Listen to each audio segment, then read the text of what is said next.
Good evening. Nearly 10 years ago, America suffered the worst attack on our shores since Pearl Harbor. This mass murder was planned by Osama bin Laden and his al-Qaeda network in Afghanistan and signaled a new threat to our security, one in which the targets were no longer soldiers on a battlefield, but innocent men, women, and children going about their daily lives. In the days that followed, our nation was united as we struck at al-Qaeda and routed the Taliban in Afghanistan. Then our focus shifted. A second war was launched in Iraq, and we spent enormous blood and treasure to support a new government there. By the time I took office, the war in Afghanistan had entered its 7th year. But al-Qaeda's leaders had escaped into Pakistan and were plotting new attacks, while the Taliban had regrouped and gone on the offensive. Without a new strategy and decisive action, our military commanders warned that we could face a resurgent al-Qaeda and a Taliban taking over large parts of Afghanistan. For this reason, in one of the most difficult decisions that I've made as president, I ordered an additional 30,000 American troops into Afghanistan. When I announced this surge at West Point, we set clear objectives: to refocus on al-Qaeda, to reverse the Taliban's momentum, and train Afghan security forces to defend their own country. I also made it clear that our commitment would not be open-ended and that we would begin to draw down our forces this July. Tonight, I can tell you that we are fulfilling that commitment. Thanks to our extraordinary men and women in uniform, our civilian personnel, and our many coalition partners, we are meeting our goals.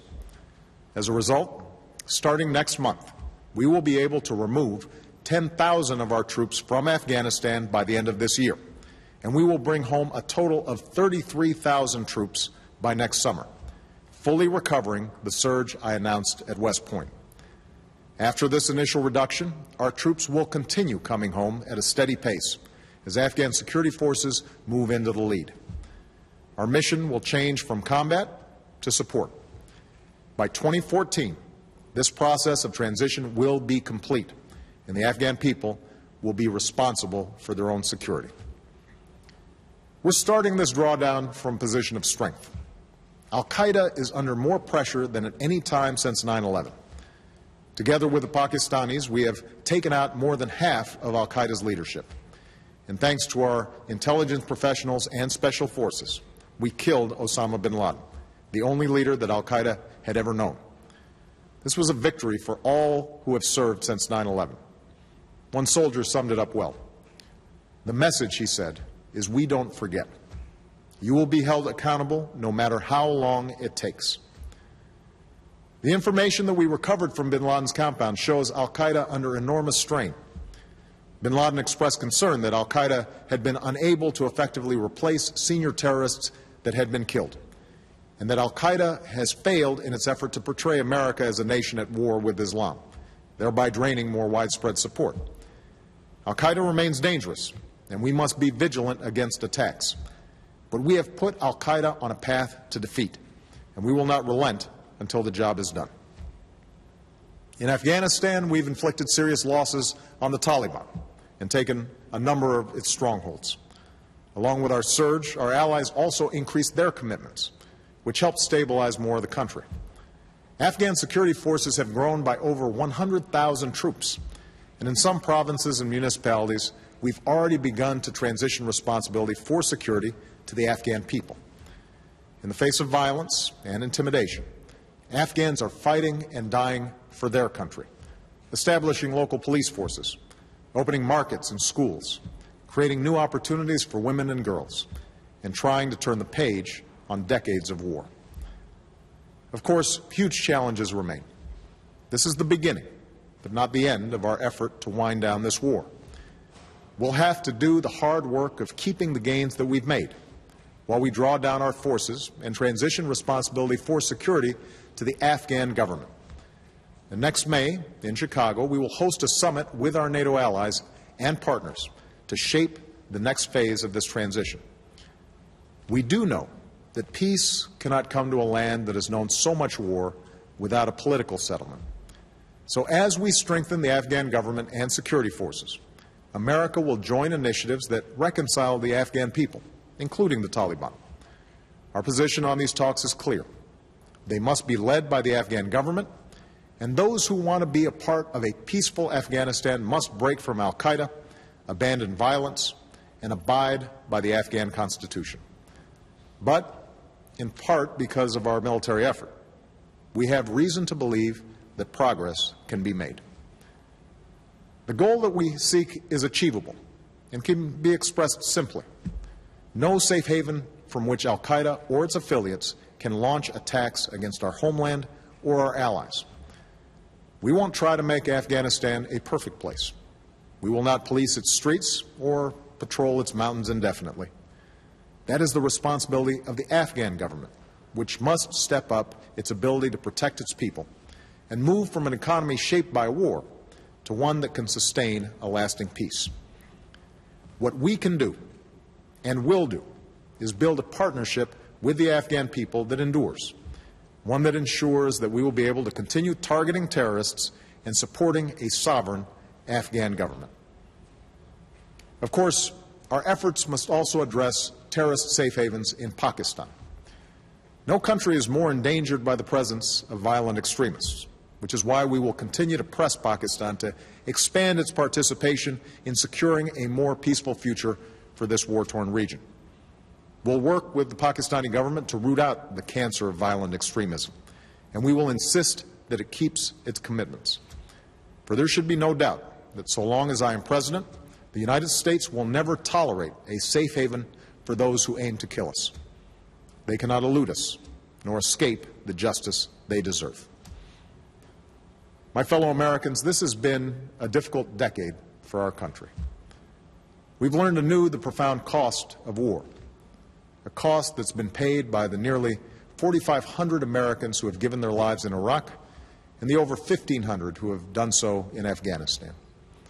Men and women who will not live to enjoy the freedom that they defended. Thousands more have been wounded.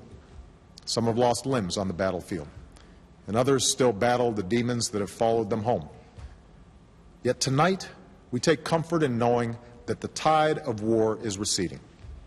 Fewer of our sons and daughters are serving in harm's way. We've ended our combat mission in Iraq, with 100,000 American troops already out of that country.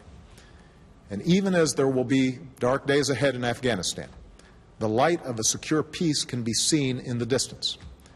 These long wars will come to a responsible end. As they do, we must learn their lessons. Already this decade of war has caused many to question the nature of America's engagement around the world. Some would have America retreat from our responsibility as an anchor of global security and embrace an isolation that ignores the very real threats that we face. Others would have America overextended, confronting every evil that can be found abroad. We must chart a more centered course. Like generations before, we must embrace America's singular role in the course of human events. But we must be as pragmatic as we are passionate, as strategic as we are resolute. When threatened, we must respond with force. But when that force can be targeted, we need not deploy large armies overseas.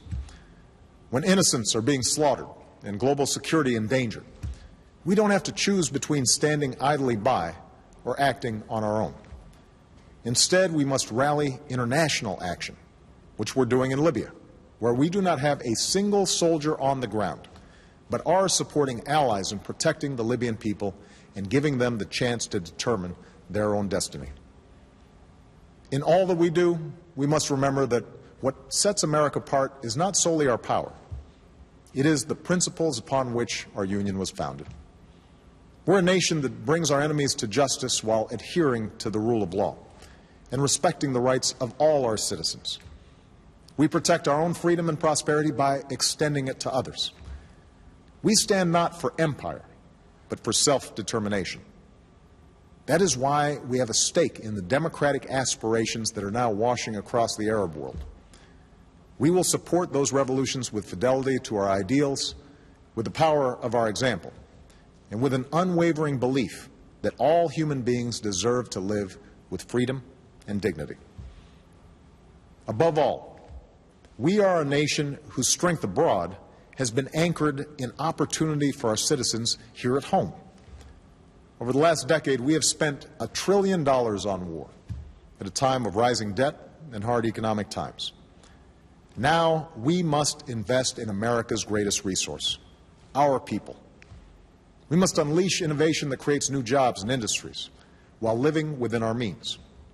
We must rebuild our infrastructure and find new and clean sources of energy.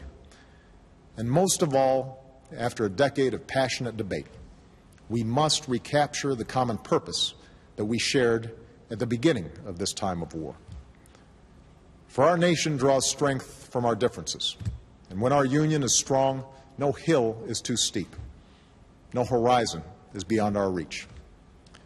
America, it is time to focus on nation building here at home.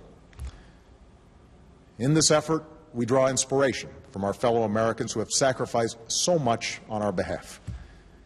To our troops, our veterans, and their families, I speak for all Americans when I say that we will keep our sacred trust with you and provide you with the care and benefits and opportunity that you deserve.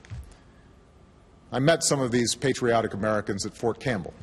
A while back, I spoke to the 101st Airborne that has fought to turn the tide in Afghanistan, and to the team that took out Osama bin Laden. Standing in front of a model of bin Laden's compound, the Navy SEAL who led that effort paid tribute to those who had been lost, brothers and sisters in arms whose names are now written on bases where our troops stand guard overseas, and on headstones in quiet corners of our country where their memory will never be forgotten. This officer, like so many others I've met on bases in Baghdad and Bagram, and at Walter Reed and Bethesda Naval Hospital, spoke with humility about how his unit worked together as one, depending on each other and trusting one another, as a family might do in a time of peril. That's a lesson worth remembering, that we are all a part of one American family. Though we have known disagreement and division, we are bound together by the creed that is written into our founding documents, and a conviction that the United States of America is a country that can achieve whatever it sets out to accomplish. Now, let us finish the work at hand. Let us responsibly end these wars and reclaim the American dream that is at the center of our story. With confidence in our cause, with faith in our fellow citizens, and with hope in our hearts, let us go about the work of extending the promise of America for this generation and the next. May God bless our troops, and may God bless the United States of America.